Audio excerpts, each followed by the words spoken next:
இணைந்து கொண்டிருக்கின்றோம் வணக்கம் தமிழொலி நிகழ்ச்சியின் வாயிலாக நிகழ்ச்சியிலே இன்றைய பத்திரிகைகளிலே பிரசுரமாக இருக்கின்ற செய்திகளை நாங்கள் பார்க்கலாம். முதல்ல ஈழநாட்டு பத்திரிகையினுடைய செய்திகளை பார்க்கலாம். ஜெனீவாவுக்கு செல்கிறது அனுரவின் ராஜதந்திர குழு. மனித உரிமை குற்றச்சாட்டுகளுக்கு பதில் வழங்க அமைச்சர் விஜித ஹேரத் தலைமையில் பயணம்.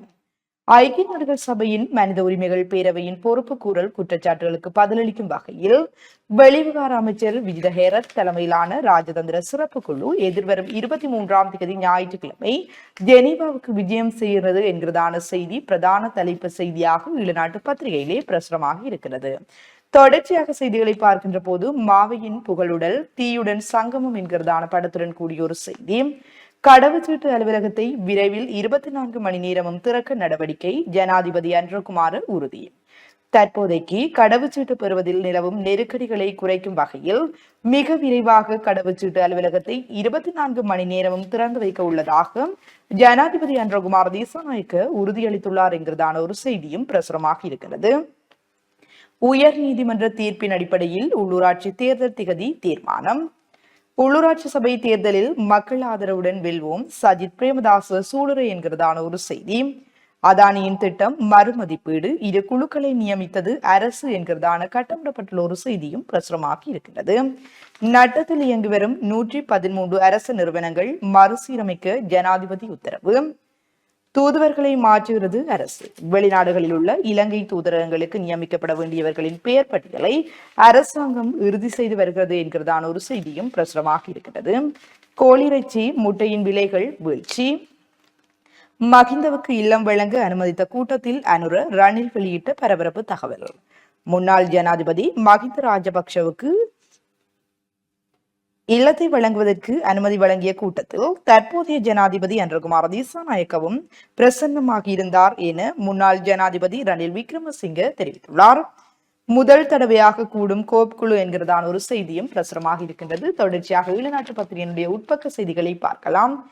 யாழில் நீரிழிவு நோய் குறித்து விழிப்புணர்வு நடைபயணம் என்கிறதான படத்துடன் கூடிய ஒரு செய்தி. யாழ் மாவட்ட சுற்றுலா வழிகாட்டி நூல் ஜனாதிபதி அன்றகுமாரவிடம் கையளிப்பு என்கிறதான ஒரு செய்தி. கிளிநொச்சியில் கடலாமையுடன் ஒருவர் கைது என்கிறதான ஒரு செய்தியும் பிரசுரமாக இருக்கின்றது. நீதிபதி இளஞ்செழியனுக்கு பாராட்டு விழா என்கிறதான படத்துடன் கூடிய ஒரு செய்தி. மருதங்கேணி பருத்தித்துறை வீதியை உரிய முறையில் புனரமைத்து தாருங்கள், மருத்துவமனை பொறுப்பதிகாரி அவசர கோரிக்கை. உள்ளூர் சேவையில் ஈடுபடும் பஸ்கள் பிரயாண சீட்டை வழங்க வேண்டும் என்கிறதான ஒரு செய்தி பிரசுரமாக இருக்கின்றது. கயிறு கட்டிய நிலையில் குளத்திலிருந்து முதியவரின் சடலம் நேற்று மீட்கப்பட்டது என்கிறதான ஒரு செய்தியும் பிரசுரமாக இருக்கிறது. உள்ளூராட்சி தேர்தல் பிரசாரத்தில் பங்கேற்க மாட்டார் ஜனாதிபதி அனுர. உள்ளூராட்சி மன்ற தேர்தலில் தேசிய மக்கள் சக்தியின் பிரசார கூட்டங்களில் பங்கு பெற்றாமல் இருக்க ஜனாதிபதி அன்றகுமார் திசாநாயக்க தீர்மானித்திருப்பதாக அறிய முடிகின்றது என்கிறதான ஒரு செய்தியும் பிரசுரமாக இருக்கின்றது. உபதபால் நிலையங்கள் மூடப்படும் அபாய நிலை. உபதபால் நிலையங்கள் மூடப்படும் அபாயத்தை எதிர்நோக்கியுள்ளதாக இலங்கை தபால் மற்றும் தொலைத்தொடர்பு சேவைகள் சங்கத்தின் தலைவர் சினக பண்டார தெரிவித்துள்ளார் என்கிறதான அந்த செய்தி தொடர்கின்றது. மாத்தறை மேல் நீதிமன்ற வளாகத்துக்குள் திருட்டு, சந்தேக நபர்கள் 5 கைது. கிளீன் ஸ்ரீலங்கா திட்டத்தை பாடசாலை மட்டத்தில் முன்னெடுப்பதற்கு தீர்மானம் என்கிறதான ஒரு செய்தி. காட்டு யானைகளின் பிரச்சினைக்கு தீர்வாக புதிய மின்சார வேலிகள். அபாயமிக்க கொள்கலன் விடுவிப்புக்கு அமைச்சரவையை பொறுப்பு கூற வேண்டும், நளின் பண்டார கூறுகிறார் என்கிறதான ஒரு செய்தி பிரசுரமாக இருக்கிறது. விசேட தேவையுடைய சமூகத்தின் பிரச்சனைகளுக்கு விரைவில் தீர்வு, சபாநாயகர் தெரிவிப்பு. தொடர்ச்சியாக செய்திகளை பார்த்தால் பாயில் படுக்க சொன்னார்கள், சோறும் சம்பளம் தந்தார்கள், யோசித ராஜபக்ஷ வெளியிட்ட தகவல். முன்னாள் ஜனாதிபதி மகிந்த ராஜபக்ஷவின் மகன் யோசித ராஜபக்ஷ தன்னை தடுத்து வைத்திருந்த வேளை பாயில் உறங்க சொன்னார்கள், தேங்காய் சம்பளம் சோறும் தந்தார்கள் என தெரிவித்துள்ளார் என்கிறதான இந்த செய்தி தொடர்கின்றது. மகனின் தாக்குதலுக்கு இலக்காகி தந்தை பலி. மகனின் தாக்குதலுக்கு இலக்காகி தந்தை ஒருவர் உயிரிழந்துள்ள சம்பவம் உடப்பு போலீஸ் பிரிவின் பெரிய காலனி பகுதியில் பதிவாகியுள்ளது. ஜப்பானிய வாகனங்களின் விலைகள் அதிகரிப்புக்கு 2 ஆண்டு பழமையான வாகன இறக்குமதியே காரணம் என்கிறதான ஒரு செய்தி. சிக்குன்குன்யா பரவும் அபாயம் என்கிறதான ஒரு செய்தி. தோல்வியடைந்த அரசியல்வாதிகள் அரசுக்கு எதிராக போலி பிரசாரம். தோல்வியடைந்த சந்தர்ப்பவாத அரசியல்வாதிகள் அரசாங்கத்துக்கு எதிராக போலியான பிரசாரங்களை முன்னெடுத்துள்ளனர். இதற்காக நாம் ஒருபோதும் பின்வாங்க போவதில்லை.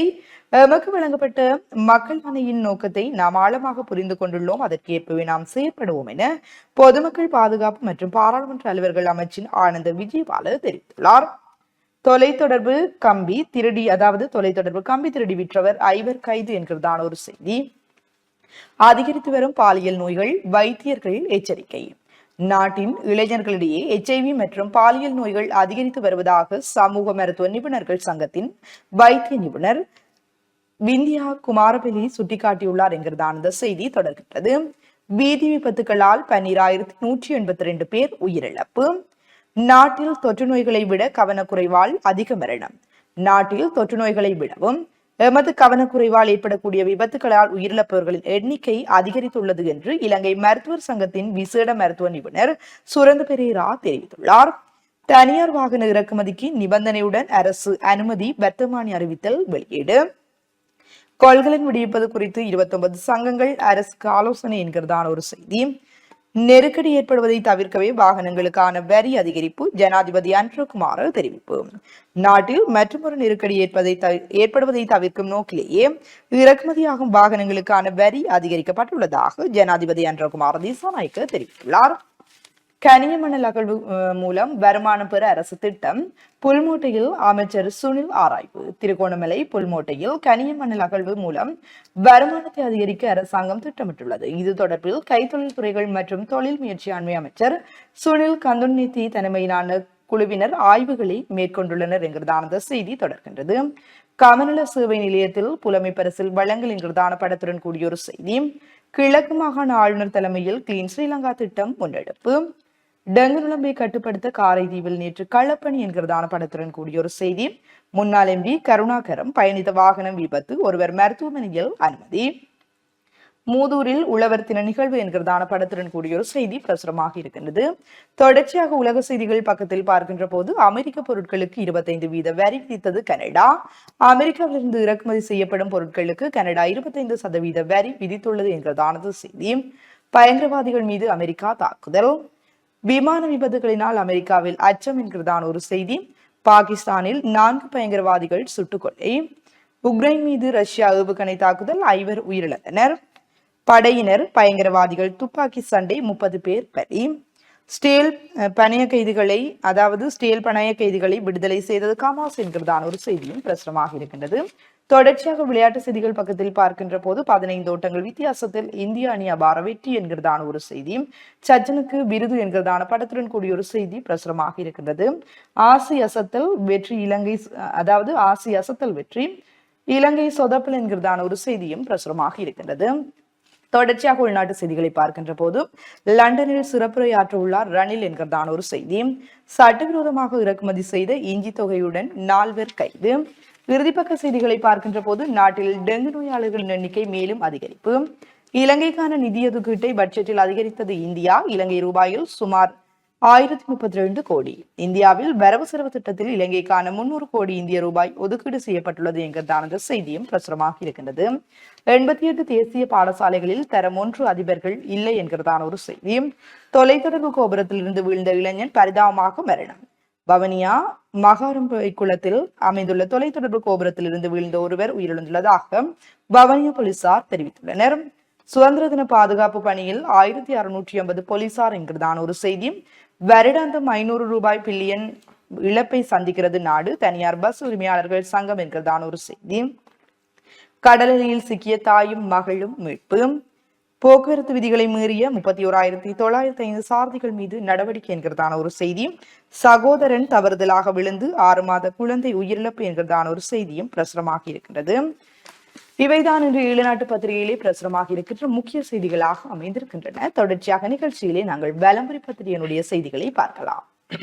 வலம்புரி நாளிதழ் இன்றைக்கு தாங்கி இருக்கக்கூடிய பிரதான தலைப்பு செய்தியாக புலி ஆதரவாளர்களை திருப்திப்படுத்த மஹிந்தவை அரசு பழிவாங்குகிறது. பிரமுனவின் பொதுச் செயலாளர் சாகர காரியவசம். விடுதலை புலிகளின் ஆதரவாளர்களை திருப்திப்படுத்தவே முன்னாள் ஜனாதிபதி மஹிந்த ராஜபக்சவை அரசாங்கம் பழிவாங்குகின்றது என பொதுஜன பிரமுனவின் பொதுச் செயலாளர் சாகர காரியவசம் தெரிவித்தார் என்று வலம்புரியினுடைய ஆசிரியர் தலையங்கம் வலம்புரியினுடைய தலைப்பு செய்தி தொடர்ந்து செல்கிறது. தொடர்ச்சியாக முற்பக செய்திகளாக மாற்று காணியை பெற்றுத்தாருங்கள், தையிடி திஸ்ஸ விகாரை காணி உரிமையாளர்கள் ஆளுநரிடம் கோரிக்கை.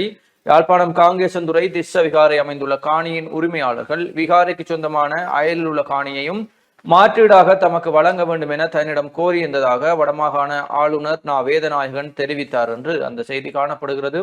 தொடர்ச்சியாக வவுனியாவில் தொலைத்தொடர்பு கோபுரத்தில் இருந்து வீழ்ந்தவர் பலி. வவுனியா மகாரம்பை குளத்தில் அமைந்துள்ள தொலைத்தொடர்பு கோபுரத்தில் இருந்து வீழ்ந்த ஒருவர் பலியாகியுள்ளதாக வவுனியா போலீசார் நேற்று தெரிவித்தார்கள். வவுனியா மகாரம்பை குளம் பகுதியில் அமைந்துள்ள தொலைத்தொடர்பு கோபுரத்தில் ஏறி திருத்த பணிகளை முன்னெடுத்து வந்த நிலையிலேயே ஊழியர் நிலை தடுமாறி கீழே விழுந்திருக்கிறார் என்று அந்த செய்தி காணப்படுகிறது. தொடர்ச்சியாக கட்டமிடப்பட்ட செய்தியாக பாராளுமன்ற உறுப்பினரின் ஓய்வூதியத்தை ரத்து செய்ய பிரேரணை என்ற செய்தியும், இந்தியாவின் பட்ஜெட்டில் இலங்கைக்கு ரூபாய் 300 கோடி ஒதுக்கீடு என்ற செய்தியும் கட்டமிடப்பட்ட செய்திகளாக காணப்படுகிறது. அதே நேரம் அக்னியுடன் சங்கமமானது மாவையின் புகழுடல் என்ற புகைப்படம் தாங்கிய செய்தியும், அப்பாவி விவசாயிகளை அரசு தொடர்ந்து ஏமாற்றுகிறது, எதிர்க்கட்சி தலைவர் சஜித் என்ற செய்தியும் காணப்படுகிறது. அதே நேரம் 24 மணி நேரமும் கடவுச்சீட்டு அலுவலகத்தை திறந்து வைக்க நடவடிக்கை. கடவுச்சீட்டு அலுவலகத்தை 24 மணி நேரமும் திறந்து வைக்க நடவடிக்கை எடுக்கப்பட உள்ளதாக ஜனாதிபதி அனுரகுமார் திசாநாயக்க தெரிவித்திருக்கிறார். மாணவர்களுக்கு போதை விற்பனை, வவுனியாவில் ஒருவர் கைது என்ற செய்தியும், வடமராட்சி செம்மியன் பற்றில் கயிறு கட்டிய நிலையில் குளத்தில் இருந்து சடலம் மீட்பு என்ற செய்தியும் பலம்புரி நாளிதனுடைய முற்பக்க செய்திகளாக காணப்படுகிறது. தொடர்ச்சியாக உட்பக்க செய்திகளுக்குள்ளே நேற்றைய தினம் இடம்பெறக்கூடிய சிவபூமி திருக்குறள் வளாகம் திறந்து வைப்பினுடைய புகைப்படம் இங்கே பிரசுரிக்கப்பட்டிருக்கிறது. மாவட்டபுரம் சிவபூமி அறக்கட்டளையால் அமைக்கப்பட்ட சிவபூமி திருக்குறள் வளாகம் நேற்று 2ஆம் தேதி திறந்து வைக்கப்பட்ட படங்கள் என்று அங்கே அந்த புகைப்படங்கள் பிரசுரிக்கப்பட்டிருக்கிறது. அதே போல பாரியளவு நிதியை இலங்கைக்கு கடனாக வழங்குகிறது உலக வங்கி. இலங்கை வரலாற்றில் மிகப்பெரிய கடனுதவியை இந்த ஆண்டு நாட்டுக்கு வழங்குவதற்கு உலக வங்கி ஒப்புக்கொண்டுள்ளதாக ஜனாதிபதி அனுரகுமார் திசாநாயக்க தெரிவித்திருக்கிறார் என்று அந்த செய்தி தொடர்ந்து செல்கிறது. தொடர்ச்சியாக தனிநாடே எங்கள் தாகம், பிரபாகரன் புஜத்தில் குத்திய எம்ஜிஆர், உங்கள் படங்கள்லாம் எனக்கு முன்மாதிரி, அவற்றில் நீங்கள் எப்படி நடந்து கொள்கிறீர்களோ அவற்றையே எனது இயக்கத்தின் கொள்கையாக பாவிக்கிறேன் என்று கூறினார். எம்ஜிஆர் உடனே பிரபாகரனை கட்டிப்பிடித்து அவரது வலது புஜத்தில் செல்லமாய் ஒரு குத்து விட்டார். உடனே பிரபாகரன் அடுத்த புஜத்தையும் காட்டி இன்னும் ஒரு குத்து என்று கேட்டவுடன் எம்ஜிஆர் உருகி போனார் என்று அந்த கட்டுரை ஒன்று இங்கே பிரசுரிக்கப்பட்டிருக்கிறது.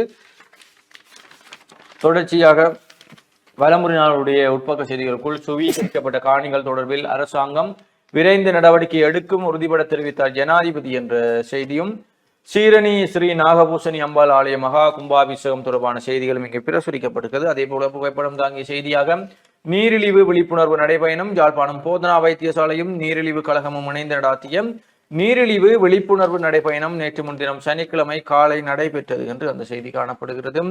ஜெனீவா செல்லும் சிறப்பு குழு ஐக்கிய நாடுகள் சபையின் மனித உரிமைகள் பேரவையின் பொறுப்புக்கூறல் குற்றச்சாட்டுகளுக்கு பதிலளிக்கும் வகையில் வெளிவிவகார அமைச்சர் விஜித ஹேரத் தலைமையிலான ராஜதந்திர சிறப்பு குழு எதிர்வரும் 23ஆம் தேதி ஞாயிற்றுக்கிழமை ஜெனீவாவுக்கு பயணம் செய்கிறது என்று அந்த செய்தி. இலங்கைக்கு எதிரான போர்க்குற்றச்சாட்டுகள் குறித்த விசேட அறிக்கையை இலங்கை தரப்பு சமர்ப்பிக்க உள்ளதுடன் சிறுபான்மை மக்களின் உரிமைகளை பாதுகாக்க புதிய அரசாங்கம் எடுத்துள்ள நடவடிக்கைகள் தொடர்பான நீண்ட தெளிவுபடுத்தலையும் முன்வைக்க தீர்மானிக்கப்பட்டிருக்கிறது என்று அந்த செய்தி தொடர்ந்து செல்கிறது. வடக்கில் புதிய தொழிற்பேட்டைகள், இளைஞர் ஜோதிகளுக்கு வேலை வாய்ப்பு, ஒருங்கிணைப்பு குழு கூட்டத்தில் ஜனாதிபதி தெரிவு என்ற செய்தியும் காணப்படுகிறது. சுதந்திர தினத்தை முன்னிட்டு கைதிகளை பார்வையிட வாய்ப்பு, சுதந்திர தினத்தையொட்டி சிறை கைதிகளை பார்வையிடுவதற்கு பார்வையாளர்களுக்கு சிறப்பு வாய்ப்பு வழங்கப்பட உள்ளதாக சிறைச்சாலைகள் திணைக்களம் தெரிவித்திருக்கிறது என்றும் அந்த செய்தி காணப்படுகிறது. தொடர்ச்சியாக வலம்புரியினுடைய வெளிநாட்டு செய்திகளுக்குள் அமெரிக்க பொருட்களுக்கு 25% வரி விதித்தது கனடா. அமெரிக்காவில் இருந்து இறக்குமதி செய்யப்படும் பொருட்களுக்கு கனடா 25% வரி விதித்திருக்கிறது என்று அந்த செய்தியும், குளிரில் உறைந்த நயாகரா நீர்வீழ்ச்சி, அமெரிக்காவின் நிலவி வரும் கடும் குளிர் காரணமாக உலக புகழ்பெற்ற நயாகரா நீர்வீழ்ச்சி பாய்ந்து செல்லும் இடங்களில் பனி படர்ந்து ரம்மியமாக காட்சி அளிக்கிறது என்று அந்த புகைப்படம் தாங்கிய செய்தியும், உக்ரைன் மீது ரஷ்யா ஏவுகணை தாக்குதல், 6 பேர் உயிரிழப்பு, அமெரிக்காவை தாக்க நினைப்பவர்களுக்கு தக்க பதிலடி கொடுக்கப்படும், டொனால்ட் ட்ரம்ப் எச்சரிக்கை என்ற செய்தியும் வெளிநாட்டு செய்திகளாக காணப்படுகிறது. தொடர்ச்சியாக உள்நாட்டு செய்திகளுக்குள் வடக்கில் 40,000 ஏக்கரில் தெங்கு பயிர்ச்சகை, ஜனாதிபதி அனுர தெரிவிப்பு. வடக்கில் 40,000 ஏக்கரில் தெங்கு பயிர்ச்சகை ஆரம்பிக்கப்பட உள்ளதாக ஜனாதிபதி அனுரகுமார திசாநாயக்க தெரிவித்திருக்கிறார். எதிர்வரும் காலத்தில் வடக்கில் 40,000 ஏக்கர் நிலப்பரப்பில் தெங்கு பயிர்ச்சகை மேற்கொள்ளும் நடவடிக்கைகள் எடுக்கப்படும் என்று அவர் உறுதிபட கூறியிருக்கிறார் என்ற செய்தியும், முட்டை கோழி இறைச்சி விலையில் வீழ்ச்சி, சந்தையில் முட்டை மற்றும் கோழி இறைச்சியின் சில்லறை விலைகள் கணிசமாக குறைவடைந்திருக்கிறதாக அந்த செய்தி காணப்படுகிறது. காரைநகர் இறங்குதுறை விரைவில் புனரமைப்பு, யாழில் ஜனாதிபதி தெரிவிப்பு.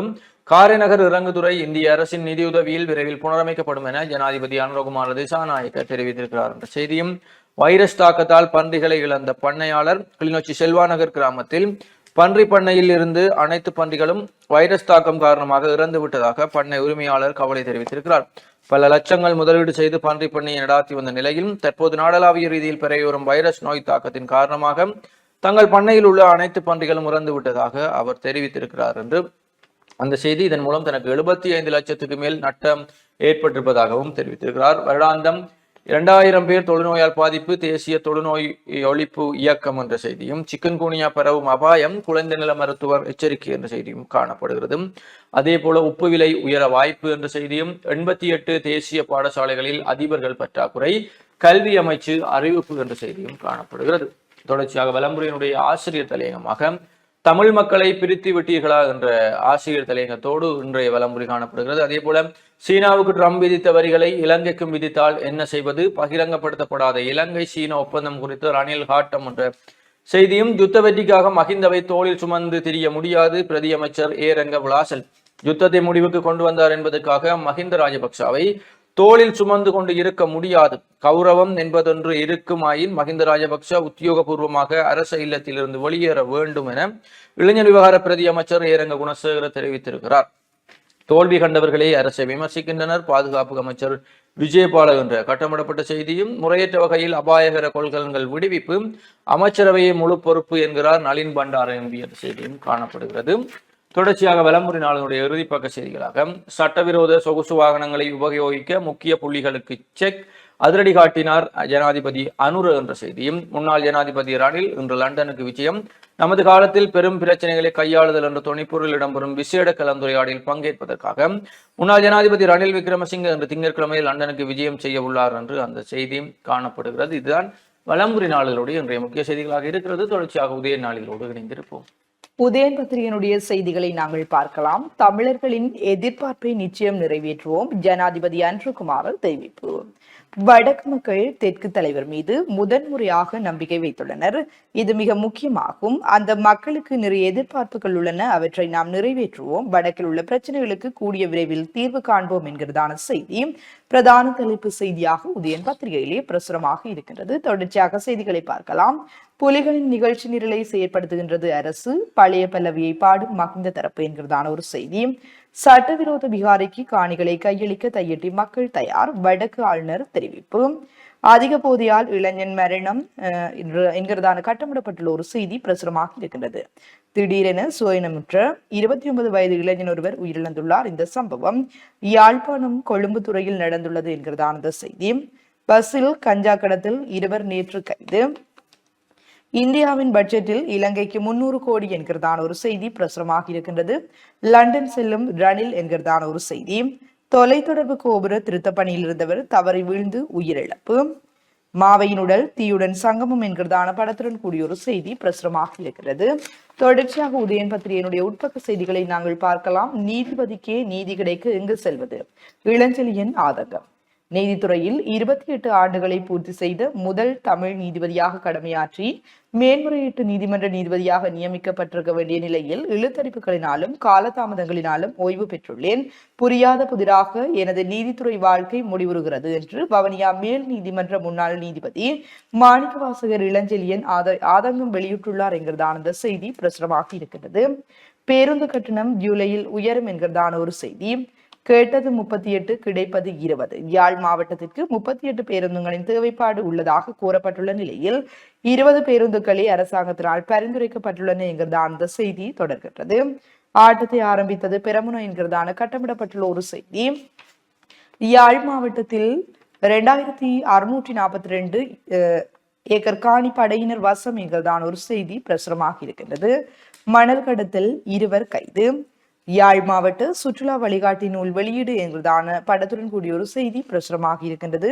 மகாபுல ஏமாற்றமே, பல்கலைக்கழக மாணவர்களுக்கு வழங்கப்படும் மகாபுல மற்றும் புலமை பரிசில் மானியங்கள் சுமார் 4 மாதங்களாக மாணவர்களுக்கு கிடைக்கவில்லை என அனைத்து பல்கலைக்கழக மாணவர் ஒன்றியம் தெரிவித்துள்ளது. இது தொடர்பாக மகாபுல மற்றும் புலமை பரிசில் அறக்கட்டளை நிதியத்தின் முன்னாள் இயக்குநர் தெரிவிக்கையில், மகாபுல கொடுப்பனவுகளை 10,000 ரூபாவாக அதிகரிக்கும் ஒப்புதல் அளித்த போதிலும் அந்த தொகையை வழங்க திரைசேரியிடம் தற்போது போதுமான நிதி இல்லை என்றார் என்கிறதான செய்தி தொடர்கிறது. இந்தியாவின் பாதீட்டில் இலங்கைக்கு அதிக நிதி என்கிறதான ஒரு செய்தி. மன்னார் மரியெண்ணெய் ஆலய திறப்பு நிகழ்வு என்கிறதான படத்துடன் கூடிய ஒரு செய்தி பிரசுரமாக இருக்கின்றது. கடல் நீரை நன்னீராக்கும் இயந்திரங்கள் கையளிப்பு. யாழ் வடமராட்சி கிழக்கு தாளையடி கடல் நீரை நன்னீராக மாற்றும் நிறுவனத்தால் முதற்கட்டமாக 20 பயனாளிகளுக்கு 40 குதிரை வலு கொண்ட வெளியிணைப்பு இயந்திரங்கள் வழங்கி வைக்கப்பட்டுள்ளன என்கிறதான படத்துடன் கூடிய ஒரு செய்தி பிரசுரமாக இருக்கிறது. நீரழிவு விழிப்புணர்வு யாழில் நடைபயணம் என்கிறதான ஒரு செய்தி. உப்பின் விலை விரைவில் எகிரும். இந்தியாவிலிருந்து உப்பு இறக்குமதி செய்வதில் ஏற்படும் செலவுகள் அதிகரித்துள்ளதால் இம்மாதம் உப்பின் விலையும் அதிகரிக்கக்கூடும் என அம்பாந்தோட்டை உப்பு நிறுவன தலைவர் DK நந்தனத்திலகே தெரிவித்துள்ளார். சுதந்திர தினத்தன்று கைதிகளை பார்வையிட திறந்த வெளி அனுமதி என்கிறதான கட்டமிடப்பட்டுள்ள ஒரு செய்தி.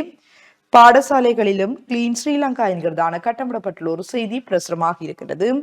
அதிபர் வெற்றிடங்களை நிரப்ப நடவடிக்கை என்கிறதான ஒரு செய்தி. குள ஒதுக்கீட்டை காரணம் காட்டி இந்துபுரத்தில் காணிகள் அபகரிப்பு. கனகாம்பிகை குளத்தின் ஒதுக்கீட்டு பணிகள் என்று தெரிவித்து எல்லை கிராமங்களில் ஒன்றான இந்துபுரம் கிராம மக்களின் தனியார் உறுதி மற்றும் அரசு உத்தரவு பத்திரங்கள் வழங்கப்பட்ட காணிகள் வீடுகளுடன் சேர்த்து அபகரிக்க திட்டமிடப்பட்டுள்ளது என்று குற்றஞ்சாட்டப்பட்டுள்ளது என்கிறதான செய்தி பிரசுரமாக இருக்கிறது. பருத்தித்துறை மருத்துவமனையில் சிசுக்கள் அதிதீவிர சிகிச்சை பிரிவு என்கிறதான ஒரு செய்தி. சட்டவிரோத கடத்தொழில் கட்டைக்காட்டு மீனவர்கள் என்கிறதான படத்துடன் கூடிய ஒரு செய்தி. ஒட்டுசுட்டான் பிரதேச செயலக அபிவிருத்தி குழு கூட்டம் என்கிறதான ஒரு செய்தி. பசியாரம் சோலை திறப்பு விழா. ராஜேஸ்வரி அறக்கட்டளையின் ஏற்பாட்டில் ராஜேஸ்வரி பசியாரம் சோலை திறப்பு விழா கோண்டாவில் சந்தியில் அமைந்துள்ள ராஜேஸ்வரி திருமண மண்டப வளாகத்தில் கடந்த வெள்ளிக்கிழமை இடம்பெற்றது என்கிறதான செய்தி பிரசுரமாக இருக்கிறது. வடக்கு ஆளுநரின் பொதுமக்கள் சந்திப்பு இன்று நடைபெறாது. இன்று திங்கட்கிழமை வடக்கு மாகாண ஆளுநர் நாகலிங்கம் வேதநாயகனின் பொதுமக்கள் சந்திப்புகள் எவையும் இடம்பெறாது என அறிவிக்கப்பட்டுள்ளது. வழமை போன்று எதிர்வரும் 10ஆம் தேதி திங்கட்கிழமை காலை 8 மணிக்கு பொதுமக்கள் சந்திப்புகள் இடம்பெறும் என வடக்கு மாகாண ஆளுநர் ஊடக பிரிவு தெரிவித்துள்ளது என்கிறதான செய்தி தொடர்கின்றது.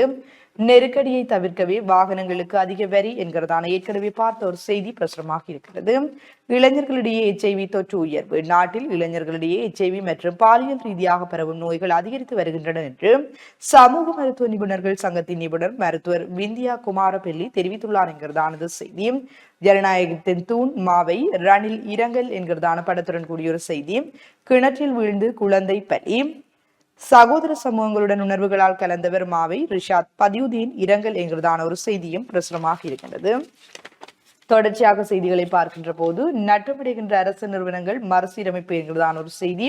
ஈழ அரசியல் வரலாற்றில் ஒரு தலைமுறையின் முடிவு மாவைக்கு டக்ளஸ் இரங்கல் என்கிறதான ஒரு செய்தியும் பிரசுரமாக இருக்கின்றது. இறுதிப்பக்க செய்திகளை பார்க்கின்ற போது நெருக்கடியை தவிர்க்கவே வாகனங்களின் வரி உயர்வு. ஜனாதிபதி சுட்டிக்காட்டு. நாட்டில் மற்றொரு நெருக்கடி ஏற்படுவதை தவிர்க்கும் நோக்கிலேயே இறக்குமதியாகும் வாகனங்களுக்கான வரி அதிகரிக்கப்பட்டுள்ளதாக ஜனாதிபதி அனுரகுமார் திசாநாயக்க தெரிவித்துள்ளார். குருநாகல் கல்கமுவ பகுதியில் நேற்று இடம்பெற்ற மக்கள் சந்திப்பில் உரையாற்றும் போது அவர் இதனை குறிப்பிட்டுள்ளார் என்கிறது அந்த செய்தி தொடர்கின்றது. சமாதான கரங்களை பற்றியவர் மாவை மகிந்த பெருமிதம். வீட்டுக்குள் புகுந்து மூவர் வெட்டிக்கொலை என்கிறதான ஒரு செய்தி பிரசுரமாக இருக்கின்றது. மாற்றுத்திறனாளர்களுக்கு தீர்வளிக்க குழு நியமனம் என்கிறதான ஒரு செய்தி. அரகலியவில் புலிகள் வலையமைப்பு மகிந்தவுக்கு பாதுகாப்பு அவசியம். புதிய கதை கூறுகிறார் திசாநாயக்க என்கிறதான ஒரு செய்தியும் பிரசுரமாக இருக்கின்றது. இவைதான் இன்றைய உதயன் பத்திரிகையிலே பிரசுரமாக இருக்கின்ற முக்கிய செய்திகளாக அமைந்திருக்கின்றன. தொடர்ச்சியாக நாங்கள் தினக்குரல் பத்திரிகையினுடைய செய்திகளை பார்க்கலாம். தினக்குரல் நாளிதழுடைய பிரதான தலைப்பு செய்தியாக இந்திய பட்ஜெட்டில் இலங்கைக்கு 1032 கோடி நிதியுதவி, கடந்த ஆண்டை விடவும் அதிக நிதி ஒதுக்கீடு. இந்தியாவின் 2025ஆம் ஆண்டுக்கான வரவு செலவு திட்டத்தினூடாக 1032 கோடி ரூபாய் இந்திய மதிப்பில் 300 கோடி நிதி இலங்கைக்கு ஒதுக்கப்பட்டுள்ளதாக இந்திய செய்திகள் தெரிவிக்கின்றன. இந்திய மத்திய அரசாங்கத்தால் நேற்றைய தினம் 2025-26ஆம் ஆண்டுக்கான வரவு செலவு திட்டம் தாக்கல் செய்யப்பட்டது. இதன் போதே இந்த செய்தி வெளியிடப்பட்டது என்று அந்த செய்தி தொடர்ந்து செல்கிறது. அதே நேரம் கட்டமிடப்பட்ட செய்திகளாக இலவை பார்த்தது போல தையிட்டி விகாரை காணி விவகாரம் உரிமையாளர்கள் கேட்டதாலேயே மாற்று காணி குறித்து பேசினோம் ஆளுநர் என்ற செய்தியும் புரியாத என்னுடைய நீதித்துறை வாழ்வு முடிகிறது. நீதிபதி இளஞ்செழியன் ஆதங்கம். புரியாத புதிராக எனது நீதித்துறை வாழ்க்கை முடிவுறுகிறது என வவுனியா மேல் நீதிமன்ற முன்னாள் நீதிபதி மாணிக்க வாசகர் இளஞ்செழியன் தெரிவித்தார் என்று அந்த செய்தியும் கட்டமிடப்பட்ட செய்திகளாக புலிகளை திருப்திப்படுத்தவே அரசாங்கம் மஹிந்தவை பழிவாங்க துடிக்கிறது, சாகர காரியவசம் கண்டுபிடிப்பு என்ற செய்தியும் ரணில் இன்று லண்டன் பயணம், அமெரிக்க வரி கட்டுப்பாடு விதித்தால் அனுர என்ன செய்வார் என்ற செய்தியும் தினக்குரலுடைய முற்பக்க செய்திகளாக காணப்படுகிறது. தொடர்ச்சியாக தினக்குரலுடைய உட்பக்க செய்திகளுக்குள் தமிழ் தேசிய தொடரூந்தின் கடைசி பெட்டியாக மாவை அண்ணா இருந்துவிடக் கூடாதும், தமிழ் தேசிய தொடரூந்து வரிசையில் கடைசி பெட்டியாக மாவை சேனாதிராஜா அண்ணன் இருந்துவிடக் கூடாது, அது தொடர வேண்டும் என தமிழ் முற்போக்கு கூட்டணியின் தலைவரும் பாராளுமன்ற உறுப்பினருமான மனோ கணேசன் தெரிவித்தார். யாழ்ப்பாணம் மாவட்டபுரத்தில் நேற்று நடைபெற்ற மறைந்த மாவை சேனாதிராஜாவின் இறுதி அஞ்சலி நிகழ்வில் கலந்து கொண்டு உரையாற்றும் போதே அவர் இதனை தெரிவித்தார் என்று அந்த செய்தி காணப்படுகிறது. அதே போல ஏற்கனவே பார்த்த போல சிவபூமி அறக்கட்டளையினால் யாழ்ப்பாணம் மாவட்டபுரத்தில் நிறுவப்பட்டுள்ள சிவபூமி திருக்குறள் வளாகம் நேற்று ஞாயிற்றுக்கிழமை திறந்து வைக்கப்பட்டது. குறித்த வளாகத்தில் 1330 திருக்குறளும் கருங்கல்லில் கைகளால் செதுக்கப்பட்டுள்ளன. இதே போன்று திருக்குறள் ஆராய்ச்சி நூலகம், தியான மண்டபம், ஆய்வாளர் தங்கும் வசதிகள் என்பன அங்கு அமைக்கப்பட்டிருக்கிறது என்று புகைப்படங்கள் இங்கே பிரசுரிக்கப்பட்டிருக்கிறது. யாழ் சுற்றுலா வழிகாட்டி நூல் ஜனாதிபதியிடம் கையளிப்பு என்ற செய்தியும், முல்லை குருதி பற்றாக்குறை, இரத்த தானம் வழங்க முன்வந்த போலீஸ் மற்றும் அதிரடிப்படையினர் என்ற புகைப்படம் தாங்கிய செய்தியும் காணப்படுகிறது. தொடர்ச்சியாக உள்நாட்டு செய்திகளுக்குள் கடவுச்சீட்டு அலுவலகம் 24 மணி நேரம் சேவையில் ஜனாதிபதி அனுர வாக்குறுதி. கடவுச்சீட்டு பருவத்தில் நிலவும் நெருக்கடிகளை குறைக்கும் வகையில் மிக விரைவில் கடவுச்சீட்டு அலுவலகத்தை 24 மணி நேரமும் திறந்து வைக்க உள்ளதாக ஜனாதிபதி அனுரகுமார் திசாநாயக்க தெரிவித்திருக்கிறார் என்ற செய்தியும், இந்திய நிதியமைச்சர் அணிந்த சேலையின் ரகசியம் என்று ஒரு கட்டுரை ஒன்று இங்கே பிரசுரிக்கப்பட்டிருக்கிறது. அதே போல உள்நாட்டு செய்திகளுக்குள் தமிழரசின் தேசிய பட்டியல் கோடாரி காம்பின் கையில், மும்மூர்த்திகள் விலகினால் தான் விடிவு. தமிழரசு கட்சியின் தேசிய பட்டியல் விழலுக்கு இறைத்த நீராக தம் இனத்தை அளிக்கும் கோடாரி காம்பின் கையில் சிக்கியுள்ளது என்று அந்த செய்தியும், கடலாமையுடன் ஒருவர் கைது, செல்லப்பா சுவாமி மாதாந்த குருபூசை என்ற செய்தியும், ஓய்வு பெற்று செல்லும் நீதிபதி இளஞ்செழியனுக்கு கௌரவம் என்ற செய்தியும் புகைப்படம் தாங்கிய செய்தியாக இங்கே பிரசுரிக்கப்பட்டிருக்கிறது. அதே போல பேருந்துகளில் பயணிகளுக்கு பிரயாண சீட்டை கட்டாயம். வடக்கு போக்குவரத்து அதிகார சபை வடக்கு மாகாணத்தில் நீண்ட தூரம் மற்றும் உள்ளூர் சேவையில் ஈடுபடும் பேருந்துகளில் பயணிகளுக்கு பிரயாண சீட்டை வழங்குவதற்கான நடவடிக்கைகள் மேற்கொள்ளப்படுதல் வேண்டும் என வடக்கு மாகாண வீதி பணிகள் போக்குவரத்து அதிகார சபையின் தலைவர் மகேஸ்வரன் அறிவித்திருக்கிறார் என்று அந்த செய்தியும், முன்பள்ளி கல்வி திட்டத்தில் முறையான மாற்றம் அவசியம், பாராளுமன்றில் பிரேரணை சமர்ப்பிப்பேன். முன்பள்ளி கல்வியில் முறையான மாற்றம் அவசியம், அதனூடாக கல்வி மாற்றத்தை ஏற்படுத்தக்கூடிய வகையில் துறை சார்ந்தவர்களின் ஒத்துழைப்போடு பாராளுமன்றத்தில் பிரேரணையை சமர்ப்பிப்பேன் என வன்னி மாவட்ட பாராளுமன்ற உறுப்பினர் சத்தியலிங்கம் தெரிவித்திருக்கிறார் என்று அந்த செய்தியும், தொடர்ச்சியாக தினக்குரலுடைய வெளிநாட்டு செய்திகளுக்குள் அமெரிக்காவுக்கு பதிலடி, ஜஸ்டின் ட்ரூடே அதிரடி என்ற செய்தி காணப்படுகிறது. வரி விதிப்புக்கு எதிராக நடவடிக்கை என்ற செய்தியும், உக்ரைன் எல்லையிலிருந்து வடகொரிய வீரர்களை வெளியேற்றியது ரஷ்யா என்ற செய்தியும் காணப்படுகிறது. ஒவ்வொரு இந்தியனின் கனவையும் நிறைவேற்றுவோம், பட்ஜெட் குறித்து பிரதமர் மோடி புகழாரம் என்ற செய்தியும் வெளிநாட்டு செய்திகளுக்குள் காணப்படுகிறது. தொடர்ச்சியாக நாட்டை வளப்படுத்தும் திட்டம் எங்களிடம் மட்டுமே இருக்கிறது, தோல்வியடைந்த சந்தர்ப்பவாதிகளிடம் இல்லை என்ற செய்தியும் காணப்படுகிறது. தங்க நகையை பறிப்பதற்காக பெண் ஒருவர் கழுத்து நெரிக்கப்பட்டு கொலை, 3 லட்சம் ரூபாய் பெறுமதியான தங்க நகையை பறிப்பதற்காக 58 வயதான 2 பிள்ளைகளின் தாய் கொலை செய்த சம்பவம் ரத்னபுரி கருகப்பட்டி பிரதேசத்தில் இடம்பெற்றுள்ளதாக அந்த செய்தி காணப்படுகிறது. அதே போல முற்றுகையிடப்பட்ட கஞ்சா தோட்டங்கள் 3 கைது என்ற புகைப்படம் தாங்கிய செய்தியும் காணப்படுகிறது. மனநலம் பாதிக்கப்பட்ட மகனால் கத்திக்குத்து, தந்தை மரணம் என்ற செய்தியும், சொற்ப வாடகை வளங்களால் நாடெங்கும் தபாலகங்கள் மூடப்படும் அபாய நிலை என்ற செய்தியும் காணப்படுகிறது. அதே போல அண்மையில் வெளியாக இருக்கக்கூடிய தரம் 5 புலமை பரிசில் பரீட்சையில் சித்தியடைந்திருக்கக்கூடிய மாணவர்கள் தொடர்பான விவரங்கள் புகைப்படம் தாங்கிய செய்திகளாக பாடசாலைகள் ரீதியாக பிரசுரிக்கப்பட்டிருக்கிறது. தினக்குரலுடைய ஆசிரியர் தலையங்கமாக தூய்மையான இலங்கை செயற்திட்டம் கழிவுகள் பூரணமாய் அகற்றப்படுமா என்ற கேள்வியோடு தினக்குரலுடைய ஆசிரியர் தலையங்கமும், ஐக்கிய தேசிய கட்சி ஐக்கிய மக்கள் சக்தி இடையிலான பேச்சுவார்த்தை அடுத்த வாரம் நிறைவடையும் என்ற செய்தியும், விடுதியில் தங்கியிருந்த சுற்றுலா பயணி மரணம், கொழும்பு கொள்ளுப்பட்டி RADS மேல் மாவட்டத்தில் உள்ள விடுதியில் தங்கியிருந்த வெளிநாட்டு பெண் ஒருவர் நேற்றைய தினம் திடீரென சுவையினமிட்டு உயிரிழந்தார் என்று அந்த செய்தி காணப்படுகிறது. விற்பனைக்கு வைக்கப்பட்டிருந்த பழுதடைந்த பழங்கள் பறிமுதல். கல்முனை நகரில் பொது சுகாதார பரிசோதகர்களால் மேற்கொண்டிருந்த திடீர் சோதனை நடவடிக்கையில் விற்பனைக்காக வைக்கப்பட்டிருந்த பழுதடைந்த பழங்கள் பறிமுதல் செய்யப்பட்டிருக்கிறது காணப்படுகிறது. தினக்குரலுடைய இறுதிப்பக்க செய்திகளுக்குள் 19 கீழ் மகளிர் T20 உலகக்கிண்ண போட்டி சாம்பியன் ஆனது இந்தியா என்ற செய்தியும், தமிழரசு கட்சியின் மூத்த தலைவர் மாவை சேனாதிராஜாவின் இறுதி பயணம் என்பது தொடர்பாக அவருடைய இறுதி பயணம் தொடர்பான புகைப்படங்களும் இங்கே பிரசுரிக்கப்பட்டிருக்கிறது. இதுதான் தினக்குரல் நாளிதனுடைய முக்கிய செய்திகளாகவும் இன்றைக்கு புலர்ந்திருக்கக்கூடிய நாளிதழ்கள் தாங்கியிருந்த முக்கிய செய்திகளாகவும் இருந்தது. தொடர்ந்து இணைந்திருக்கிற நேயர்களே, சிறியோர் விளம்பர இடைவேளைக்கு பிறகு மீண்டும் நிகழ்ச்சியிலே சந்திப்போம்.